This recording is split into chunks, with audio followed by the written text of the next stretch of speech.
இந்த மாதிரி முட்டை ஆம்லேட் பண்ணி பாருங்கள். ரொம்பவே டேஸ்டியாகவும் சூப்பராகவும் இருக்கும். வாங்க இது எப்படி செய்யலான்னு பார்க்கலாம். ஒரு பவுலில் 2 பச்சை மிளகாய் நறுக்கி போட்டிருக்கேன். ஒரு பெரிய வெங்காயத்தை பொடியாக கட் பண்ணி போட்டுட்டு இது கூடவே சிறிதளவு உப்பு போட்டுக்கலாம். மிளகு சீரக பொடி 1 ஸ்பூன் போட்டுக்கலாம். 2 முட்டையை உடச்சி இது கூட சேர்த்துடலாம்.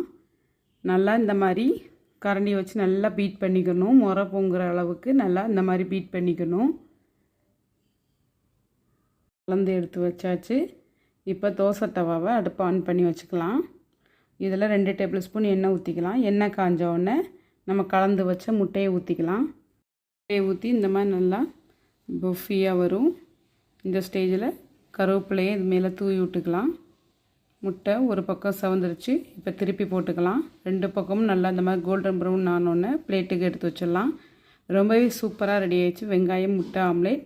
நீங்கள் இப்படி ஒரு தடவை ட்ரை பண்ணி பாருங்கள். பாய்.